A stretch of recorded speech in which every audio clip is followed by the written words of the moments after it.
Captain Sabharwal वो शायद 11-12 साल से इसी जहाज में थे। तो उनका उनका अनुभव इतना ज़्यादा था इस जहाज पे और इतना कंफर्टेबल थे। वो खुद ट्रेनिंग देते थे, हम मैंने खुद ट्रेनिंग लिया उनके अंडर। डिजिटल फ्लाइट डेटा रिकॉर्डर मिल चुका है। अब मेरे बोलने से या किसी को बोलने से कोई मतलब नहीं है, सब उसी पे है। इतना टैलेंटेड पायलट, इतने एडवांस जहाज, इतने अच्छे मेंटेनेंस वाला कंपनी, सब चीज़ें तो इतने अच्छे थे, तो कैसे गलती हुआ। हाँ, लगभग 5 साल, क्योंकि मुझे लगता है कि कुछ कुछ महीने कम हो गए होंगे कि मुझे रेजिग्नेशन देना पड़ा, क्योंकि जनरल इलेक्शंस थे तो मुझे वापस इधर आना पड़ा। पर मैं कैप्टन सबरवाल जो आप बोल रहे हैं उनके साथ पहले भी ट्रेनिंग ले चुका हूँ। उनके अंडर मैंने as a junior pilot first officer भी काम किया है, बड़े जहाज और एक इससे भी बड़ा जहाज बोइंग 777 और वो सारे नॉन स्टॉप जो आप देख सुनते आते हैं ना, दिल्ली और बॉम्बे से न्यूयॉर्क हो या वाशिंगटन हो या फिर क्या बोलते हैं शिकागो हो, तो ये सब हम वो जहाज भी उड़ा चुके हैं। उसके बाद ये जहाज में आए थे जब ये नया आया था। तो जब लगभग 11 से 12 साल हो गए होंगे एयर इंडिया में ये जहाज मतलब शुरुआत से जब आया था, और 14 साल के आसपास हो गया होगा बोइंग को ये जहाज को कमर्शियली लॉन्च करने में। तो उसमें कुछ पहले के 1-2 साल में थोड़े बहुत छोटे मोटे सब जो भी आए थे कंप्लेंट्स, वो कोई भी जहाज जब नया नया आता है तो एक छोटा मोटा कुछ कंप्लेंट्स रहता है, फिर वो सेटल डाउन हो जाता है। तो पिछले 10 या 11 साल से एक भी मेजर कोई इश्यू नहीं है इस जहाज में। और कैप्टन सबरवाल वो शायद 11-12 साल से इसी जहाज में थे। तो उनका उनका अनुभव इतना ज़्यादा था इस जहाज पे और इतना कंफर्टेबल थे। वो खुद ट्रेनिंग देते थे, हम मैंने खुद ट्रेनिंग लिया उनके अंडर।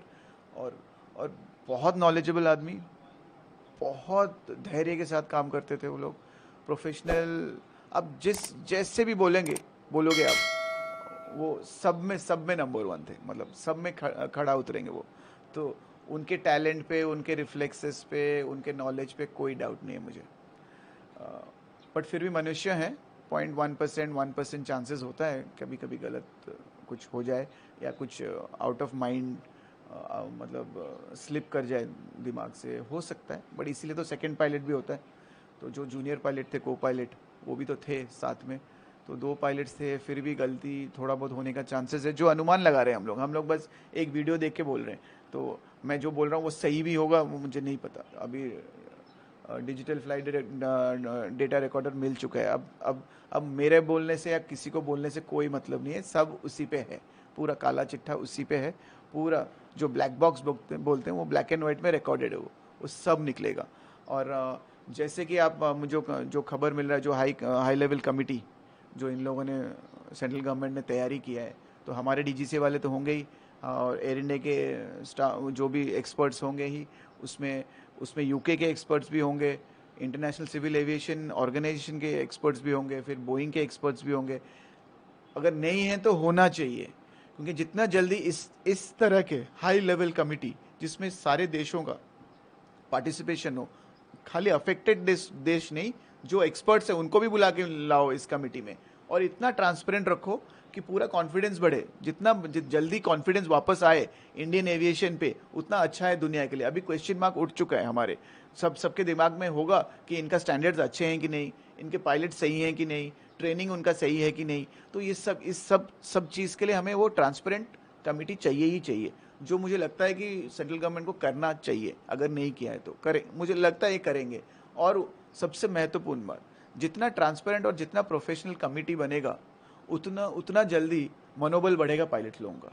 अभी भी 500 से 1000 या 1500 एयरक्राफ्ट अभी भी उड़ रहे होंगे, तो कुछ नहीं तो 3000 पायलट्स अभी भी उड़ा रहे होंगे। 10 या 15,000 पायलट्स जो हैं अभी, सब सब ये कमिटी के रिपोर्ट पे डिपेंडेंट है, सब उसी उसी पे नजर है लोगों का। क्योंकि उनका सबका मनोबल डाउन है, कॉन्फिडेंस डाउन है, थोड़ा क्वेश्चन मार्क है। इतना टैलेंटेड पायलट, इतने एडवांस जहाज, इतने अच्छे मेंटेनेंस वाला कंपनी, सब चीज़ें तो इतने अच्छे थे, तो कैसे गलती हुआ। और और और ऐसे भी नहीं कि कोई कोई कोई इमरजेंसी दिख नहीं रहा, अभी तक वीडियो में दिख नहीं रहा। वीडियो में बस हाँ लैंडिंग गियर डाउन है जो नहीं होना चाहिए था, फ्लैप्स डाउन होना चाहिए था, वो आप है। तो ये इस सिचुएशन में आए कैसे, ये स्थिति में पहुंचे कैसे, वो जो फेज ऑफ फ्लाइट है उसमें वो मैच नहीं कर रहा। फिर वो टेक ऑफ ढंग से हो रहा है, फिर एयरबॉर्न भी ढंग से हो रहा है, फिर बस 400 फीट में क्या हो गया, नहीं होना चाहिए था। दोनों इंजन कभी फेल, मतलब पहले के ज़माने में सुनने को मिलते थे। अभी 2 इंजन फेल एक साथ, वो नेक्स्ट टू इम्पॉसिबल जैसा है। बोइंग भी खुद बोलता है कि नेक्स्ट टू इम्पॉसिबल, बट अगर हुआ है तो कैसे हो गया यार? और कैसे? तो पूरा इंजन मतलब कोई आग भी लगा तो दिख नहीं रहा, ना कोई बर्ड्स आए, बर्ड हिट हुआ है, वैसे कोई डैमेज तो एक्सटर्नल डैमेज भी नहीं दिख रहा है। तो क्या हो गया यार? मतलब तीन कुछ 20 या 22 सेकेंड में क्या हो गया कि आगे का 22 सेकेंड डिजास्टर में कन्वर्ट हो गया। तो क्वेश्चन मार्क हर जगह है। हर किसी के पास अनुभव था उस फ्लाइट के लिए। एयर इंडिया पहली बार भी नहीं ऑपरेट कर रहे हैं अहमदाबाद लंदन। हमें पता था मौसम कैसा है, गर्मी है, क्या है, लोड क्या है। लोड एंड मैनेजमेंट का डिपार्टमेंट अलग है, इंजीनियरिंग अलग है, क्वालिफाइड लोग हैं, सबसे बेस्ट एयरक्राफ्ट भी है। तो क्या ऐसे हो गया? तो सबके दिमाग में क्वेश्चन मार्क है। नेशनल इन्वेस्टिगेशन एजेंसी, अमेरिका का, यूके का, सब एजेंसियां भी इसके ऊपर जांच कर रहे हैं। तो कोई डाउट है इसमें? अधिकार है उनको करना, और हमारे देश को भी उनको बुलाना चाहिए, इनवाइट भी करना चाहिए। अगर नहीं भी किया हो तो अभी कर लेना चाहिए, क्योंकि बोइंग का मेड इन यूएस ही है। तो उनका अधिकार है, उनके जो उन्होंने बनाया उसको चेक करने के लिए, क्योंकि उनका रेपुटेशन स्टेक पे है अभी। और दूसरे देशों के नागरिक जो मरे हैं, उनके देश के जो गवर्नमेंट है उनको भी चाहिए आंसर कि कैसे हो गया, क्यों हो गया। आप पे भरोसा किया था हमने, आपके एविएशन पे भरोसा किया, आपके पायलट्स पे भरोसा किया, आपके मशीन्स पे भरोसा किया, आपके रेगुलेटर्स पे भरोसा किया। अब क्या हो गया, कैसे हो गया? तो उनका भी अधिकार है। अधिकार पायलट्स लोगों का भी है कि हमें भी पता चलना चाहिए कि सच क्या, क्योंकि हम भी अभी भी उड़ ही रहे हैं। अभी एक खाली एयर इंडिया में 2700 एयरक्राफ्ट अभी भी चल रहा है। 27 एयरक्राफ्ट 787, वो तो बंद नहीं हुए। वो तो वैसे भी उनका रिकॉर्ड इतना परफेक्ट है, उनको बंद करने की कोई ज़रूरत भी नहीं है। तो ये मैनुअल एरर है, टेक्निकल एरर है कि स्ट्रक्चरल एरर है, कुछ समझ नहीं आ रहा ना सबको। तो मैं आशा करता हूँ कि ये जो हाई लेवल कमेटी बैठ गए हैं, DFDR मिल चुका है। मुझे पता है कि जैसे ही DFDR को आप उसको अनफोल्ड करोगे, सॉफ्टवेयर में इंटीग्रेट करोगे, आपको इतना तो पता चल जाएगा कि शुरुआत कहाँ से हुई है गलती। अगली वो शुरुआत पार्ट भी अगर हमें बता दें, जो भी ऑफिशियल मीन्स में वो एक्सपर्ट्स है वो ज़्यादा बता पाएंगे, बट जितना जल्दी बता दें।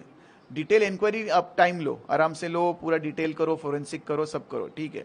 बट प्रिलिमिनरी अगर आप कुछ छोटा जो भी है, जो इंपॉर्टेंट गलती हुआ अगर हम बता दें, तो वो पायलट अपने आप को रेक्टिफाई कर लेगा, कंपनी रेक्टिफाई कर लेगा, इंजीनियर रेक्टिफाई कर लेगा, तो मनोबल बढ़ेगा। हम नहीं चाहते कि कोई पायलट थोड़ा सा अंडर कॉन्फिडेंट होकर एयरपोर्ट अपने कॉकपिट में बैठे। कोई कमांडर क्वेश्चन मार्क लेके दिमाग में ना बैठे, उसके दिमाग में वही ना चल रहा है कि कहीं स्ट्रक्चरल प्रॉब्लम तो नहीं है, कोई कुछ और तो नहीं है। ऐसे क्वेश्चन मार्क नहीं होना चाहिए उसके दिमाग में। He should be perfectly ready for duty, नहीं तो गलतियां हो सकती हैं, रिपीट हो सकता है कुछ और। तो पायलट हूँ मैं खुद उस सिचुएशन देखे गया हूँ। जब भी कोई एक्सीडेंट होता है तो हमारे दिमाग में बहुत चीज़ें चलना शुरू हो जाता है। तो उस चक्कर में कोई मेजर प्रोसीजर ना भूल जाए, ना मेजर कुछ एब्सेंट माइंड में कुछ और ना छूट जाए। तो ये सब चीज़ों को नज़र में रख के मैं आशा करता हूँ कि बहुत जल्दी कमेटी कुछ ना कुछ इम्पोर्टेंट करेक्टिव एक्शन के बारे में थोड़ा बहुत कुछ बता दें, तो हम जान पाएंगे कि क्या हुआ है। वो जो मतलब कंफ्यूज्ड स्टेट से हमें निकालना चाहिए। ये जो एविएशन है, फ्लाइंग है, पायलट से, इसमें सेकेंड चांस नहीं होता है, एक ही चांस मिलता है ज़िंदगी में। तो जब भी आप फ्लाइंग कर रहे हो, पूरा फिट मेंटली, स्ट्रेसलेस पायलट्स, सब कुछ परफेक्ट, मेंटेनेंस परफेक्ट, सब कुछ परफेक्ट होना चाहिए, तभी जाके फ्लाइंग करो, फ्लाइंग मत करो। तो आज तक बहुत अच्छा रिकॉर्ड रहा है इंडिया का। इससे पहले एक्सीडेंट्स भी हुए हैं, हर देश में हुए, बट हमारा रिकॉर्ड बहुत ही अच्छा रहा है उस मामले में। नंबर ऑफ एक्सीडेंट्स के बारे में हमारा रिकॉर्ड बहुत अच्छा है। भरोसा करते हैं सारे दुनिया वाले। अभी थोड़ा जो भरोसा टूटा है उसको ठीक करने के लिए थोड़ा टाइम लगेगा। सब निर्भर करता है कि हमारे गवर्नमेंट और हमारे जांच एजेंसीज कितना सही से ट्रांसपेरेंसी के मैनर में कितना सही से टाइमली इंक्वायरी करके हमारे पास पहुंचाएं। अगर आप ये वीडियो YouTube पर देख रहे हैं तो हमारे चैनल को सब्सक्राइब कर बेल आइकन दबाएं, और Facebook पर देख रहे हैं तो हमारे पेज को लाइक करें।